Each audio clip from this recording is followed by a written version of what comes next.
Ginga ginga.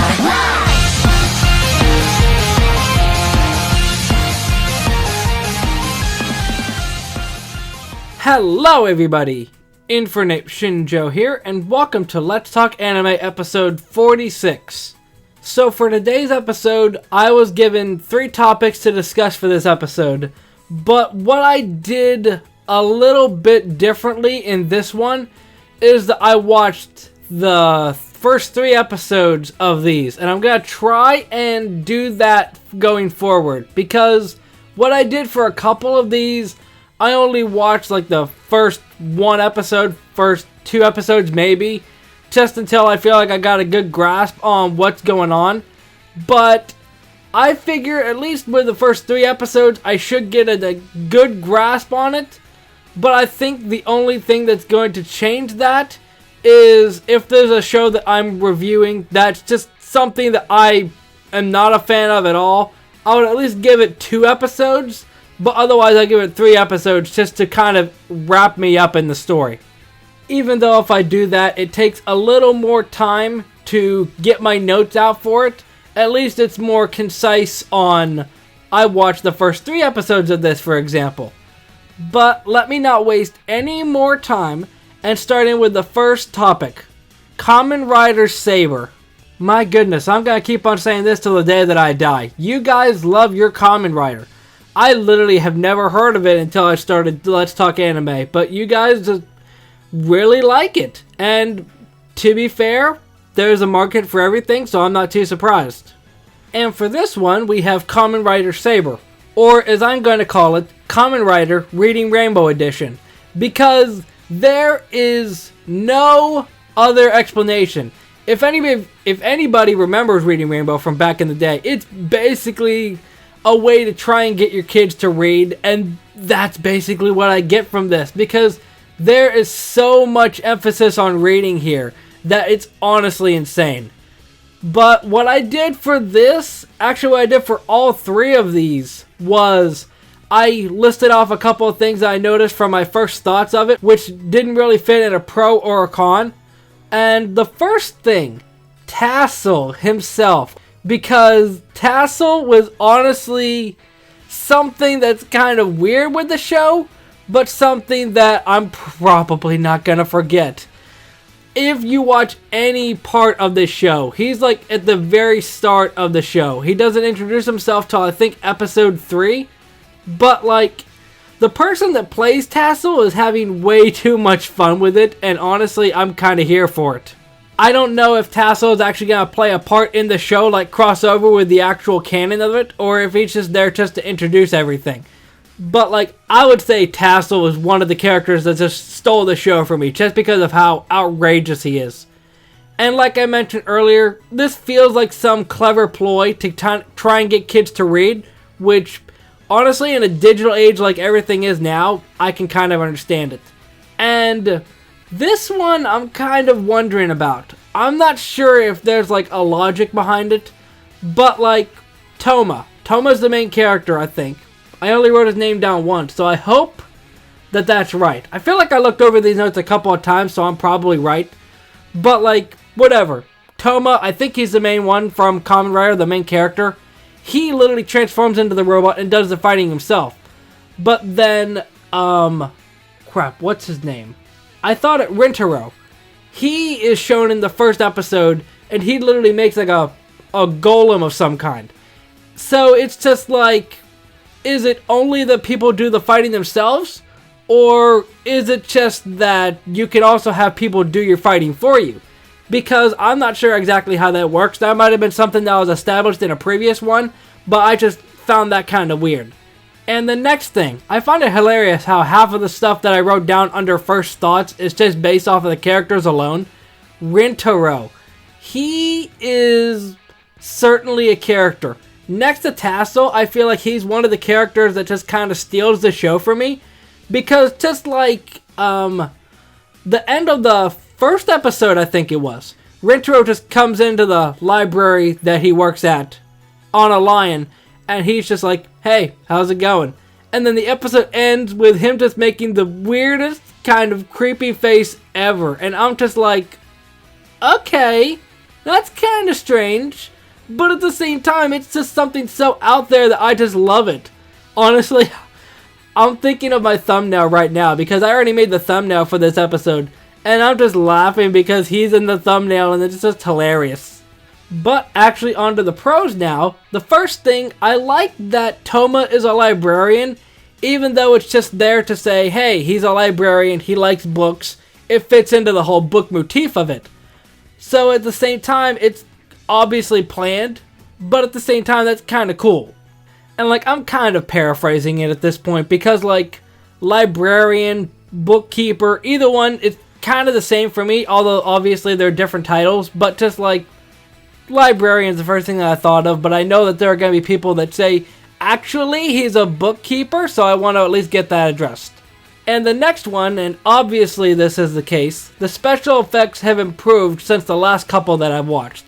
I can't think of the last Kamen Rider that I have reviewed for this, but I noticed that the special effects really improved since the last time that I watched, which makes sense since it's getting updated every time. And especially the book page flip effect, like when Rintaro and Toma are going into those different worlds, it shows a book and it's just flipping and then it eventually shows them walk out of the book. That's honestly just kind of cool. And I'm not sure how many people actually think about it or notice it or whatever. And the next thing that I liked was the OP. But at the same time, that's not really too much praise because every Kamen Rider series that I've watched, I've at least liked the opening in some way. I would say that it's kind of out there as a song because just like, it's got like, sounds like it's got a whole bunch of different instruments that I haven't heard in songs before. I don't know, it might be just me. But just like how it sounds, just sounds like a bit of polka-ish, and honestly that's kind of cool. And the last two things that I want to discuss, technically I put this last thing under pro, but I'm going to discuss it here because it kind of segues into the con.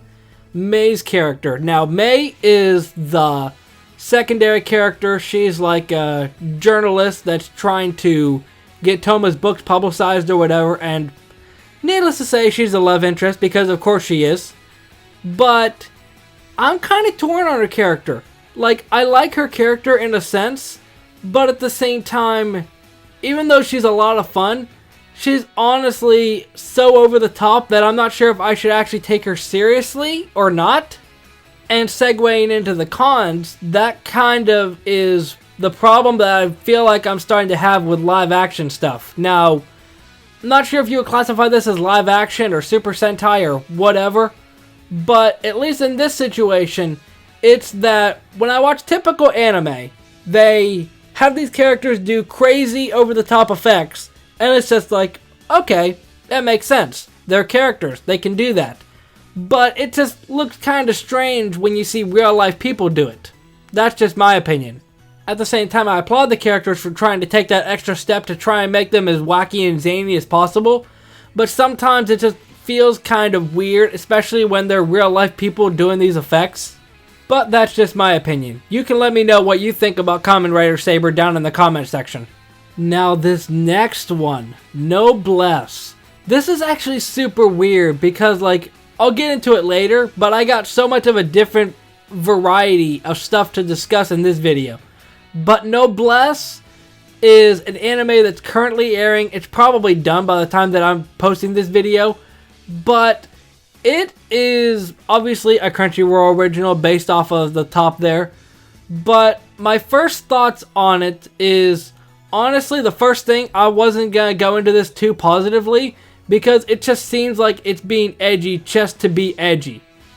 And the next thing, and I'm wondering if this changes, because like, I know I mentioned at the start of this episode that I'm going to try and watch the first 3 episodes, but this one I only watched the first 2, and I'll get into why later. But from the first 2 episodes that I've seen, I'm just wondering, are they purposefully not saying the word vampire? Because like, there were at least a couple of times in later episodes, like when, what's her name, Sierra, and Regis or whatever, when those 2 are introduced later, they just say, no way, are they? And then they cut off. And it's just like, we know you're going to say vampire, it's pretty obvious. I mean, literally one of the characters is called Franken, so Frankenstein, obviously, Raziel, whatever his name is. They sound like vampire-based names. I mean, Franken isn't, but you know. But just like, are they purposefully not saying vampire for whatever reason? Is it like a thing that you can't say vampire? I'm not sure. And at the same time, I'm wondering, is this just all a big jab at Twilight? Because like, in the episode, I think the first episode, that Raziel is there, or I don't know, I'm probably just gonna keep on butchering his name anyway. And all the girls are just like, he's so handsome. And I'm just here like, is this a jab at Twilight? Because all the girls fawn over the guy that looks like a vampire. And it's just like, okay, not sure. But the pros that I will give about this is the opening. And I think I heard the opening before I started watching this. Because like, in my spare time, I just go on YouTube and search up anime opening compilation 2020. And this one came up a couple of times there. And honestly, the chorus is my favorite part of it. Honestly, it's kind of fuzzy in my head since it's been a couple of days. But just like, the instant that I hear it, it'll be stuck in my head for at least a couple hours, maybe a couple of days. I'm not going to try and sing it right now because, first of all, I'm not good at singing. And second of all, I don't want to get hit for copyright. So, on to the other pro is the fight between Regis and M24 that was in episode 2. I really like that because, like, up to that point, it's just been like, okay, normal every average day school stuff. And then a big fight comes out, and honestly, I was really vibing with it. At the same time, I was just like, I feel like this is building up to another fight later on, and I'm sure that it is, I don't know. But I just really enjoyed that for whatever reason. Probably just because I was really craving some action and they gave it to me. Now moving on to the cons. Now, again I say, I've only seen the first 2 episodes. If anything that I talk about here gets discussed later on or brought up later on in the show, I've only seen the first 2 episodes. And the con that I will give is technically a pro at the same time. I really like the characters, but the only characters that I don't like are Raziel, Franklin, and to an extent, the bodyguard. I will say I appreciate the bodyguard. I think it's M24 that I wrote down earlier. Yeah. I do appreciate M24 a little bit more to an extent because, like, he gets that whole development of, I don't want to actually fight these hooligans that come into the school and try to fight, but then he fights after the janitor tries to get involved with it. I do like that because he gets a little bit more development, and Raziel is just feels like he's just kind of eccentric, like when he goes over the top, getting the big old bib on, ready to eat, and then he looks at his food. I'm waiting for it to multiply, like, okay, kind of strange. Not sure if there's any symbolism in there, but just like, Franklin is just kind of flat in my opinion, and Raziel, I mean really, Raziel and Franklin mainly, the bodyguard kind of lumped in here as well.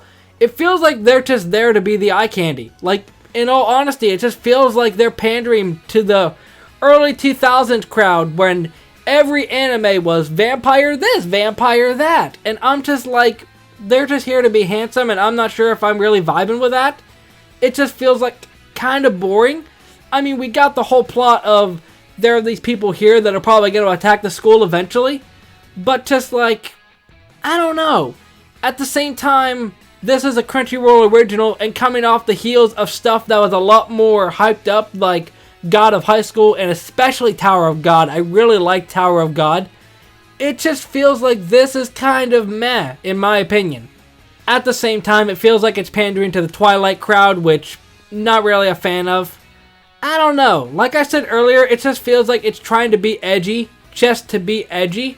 I just couldn't bring myself to watch a 3rd episode because it was just like, oh, okay, average school stuff going on here. Now, I like the other characters, like the main dude that gets a cast in the 1st episode, and then he fights against those delinquents later, and then his nerd friend that likes the one of the girls. I really like those characters because they actually are what I'm used to watching slice of life stuff. But then you got Raziel, Franken, and the bodyguard here. It just feels like we're watching 2 different anime at the same time. But that's all I really can share about Noblesse at the moment. Honestly, it just feels kind of meh. If you have watched it, I apologize, but I just couldn't get into it. But let's jump into the last topic for this episode. Magical Princess Minky Momo. I can't believe that this is something that I'm discussing on my channel. So for context, I knew nothing about this at all. I was given a comment in one of my recent videos saying you should watch Minky Momo. And since it wasn't the whole official title, I had to find it myself. So if this is the right thing, then I'm really good at guessing.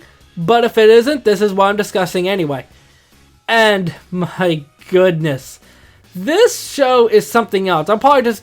See, it's gonna be weird because, like, the character is called Minky Momo, but the show is also called Minky Momo. So, I don't know. I'll probably just call it Momo as the character, Minky Momo as the show, because it's just gonna be confusing otherwise.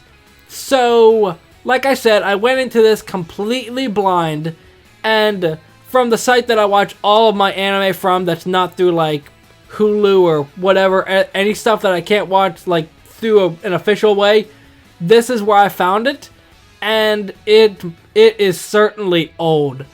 I checked on the site, I think it said 1962? It might be 1982. 1982 sounds more accurate. But regardless, this thing is so old. I don't know why, but on the site that I found it, there were only 4 episodes. I don't know if there's more than 4 episodes, but I saw 4 episodes. Let me try and think back to the 4 episodes that I watched. Obviously the first one when the pilot happens, and then there was one about a delinquent bike gang. There was one about a kid and a bluebird, and what was the last one? It was, the one where she changed that, was it a dog? Yeah, it was a hunting dog of some kind. When she changes that into a human for a picture show and then she goes to Africa to find it or whatever. Those are the 4 episodes that I watched, which probably means nothing to anybody because I doubt that anybody has watched this, but I figured to at least give my context. But basically, I might as well go into an introduction on this show because, like I said, it's kind of something that's probably not as well known. I didn't know about it.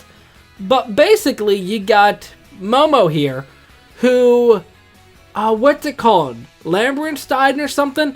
It starts with an L. She's like part of a magic kingdom or whatever, with a father and mother that are just like watching over or whatever. And she goes to Earth to try and like check on why people don't believe in magic anymore. And we get some context in episode 4 where we find out that the part of the world where she is technically from was part of the whole world before, but the more the people didn't believe in magic, the further it got away or something. I would say it's technically an out there plot, but I'm not even done describing it yet. So, Momo is sent to Earth to live with these 2 parents that have no kids, and she just goes into their house one night, gets a bed, gets a bookshelf or whatever, gets all this stuff through magic, and then the next morning the parents are just like, yeah, okay, I got a kid now. And then they do one double take, wait, when did I have that kid? I guess I got the kid. And everybody's just like, oh, okay, cool, she's here now. And it's basically her just going around fixing people's problems. But the catch of it is that for some reason, the only magic that she can use is to transform herself into an adult, which certainly doesn't spark any fan fictions out there. But honestly, from the 4 episodes that I've seen, it's really fun. There are some parts that just make no sense, but it's still something that's just like, okay, this makes no sense, but I still enjoy it. Like, there's a place for it, because obviously comedy is a thing, and sometimes comedy doesn't make sense entirely. And I have no doubt in my mind that this is where the magical girl genre started. Like, okay, you can say that Madoka Magica is where it really got a big boom because it got really dark with that one, but I have no doubt this is where it started. Probably this and Sailor Moon. I mentioned earlier about how Momo's parents are just like, oh, okay, I have a kid now. But I think they mentioned in one of the episodes that she basically uses her magic to kind of like make them believe that she's always been their kid or something. Kind of interesting. Kind of not sure about that, kind of questionable. And the final pro that I have, I'm not sure off the top of my head who recommended this to me. I'm probably not going to look back on my comments to shout out that person because it feels like I'd be singling them out anyway. But I'm legitimately wondering why somebody shared this to me. Not that it's bad or anything, but at the same time, I feel like there's somebody out there that just thought, okay, I'll share this show with Shinjo. Ugh, tongue twister. I'll share this with Shinjo. He can discuss it for his videos. And I feel like, at the same time, they did this knowing that Momo is a character with pink hair, which I like characters with pink hair, that transforms into adult. Which, honestly, I might have a crush on her, but at the same time, it's weird to say because she's still technically a child, so I don't know about that one. That's kind of questionable, but like, I really like the design of adult Momo. Even though it's kind of weird at first because like when she does the transformation, it first shows her without clothes, which is another questionable decision, but okay, I'm still here for it. And the con, which I didn't necessarily want to include this in a con, but it's going to be something noticeable. The art style is very old. I would go on a limb to say it's probably one of the first anime created. Maybe, I'm not sure. Depends on if it's 62 or 82. Although, to be fair, 1982 was only like 30 years ago, so not really as old.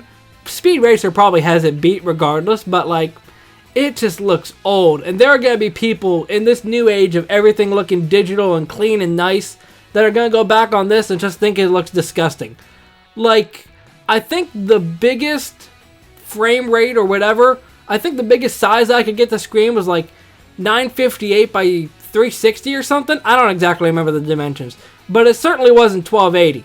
And this isn't for me specifically, but there might be some people that go into this that just don't like how zany the show gets. Like, one episode, the Bluebird episode, the kid's house that Momo's trying to make friends with, his house catches on fire. His bird's still in there. All of his toys that he likes to play with are in there. He goes in there.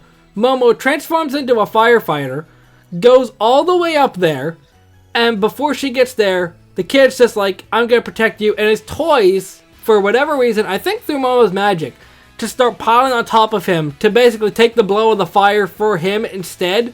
And I'm just like, okay, that's kind of interesting. But like, I know that there are probably going to be some people that don't like how wacky the show gets. Although at the same time, I personally like it. I figured to include it in a con just because I'm sure there are people that don't like wackiness as big as this. And going off of the last one, the fact that magic is involved, it could just be an easy out to explain something in the show. Like, Momo's parents, for example. It's just like, oh, I remember that you were always here, Momo, because magic.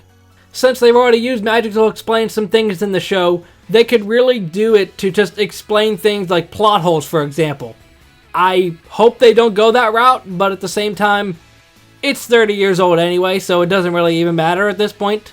But honestly, overall as a show, I really like it. The concept of a girl that's magic coming to the human world to try and help people believe in magic again, and meanwhile her parents are watching over a crown or whatever, and she's got to get 12 crystals to light up after she makes people's dreams come true or whatever. Honestly, that's a cool concept. It sounds a bit Christmassy, but for the time of year we're in, it kind of makes sense. And at the same time, I honestly think that a show like this could work in a new age. Like, kind of revamp it. I don't want to say reboot it, because there's a taboo about reboots, especially on Cartoon Network. But I could see a revamped version of this, just in a newer art style. I'd watch it.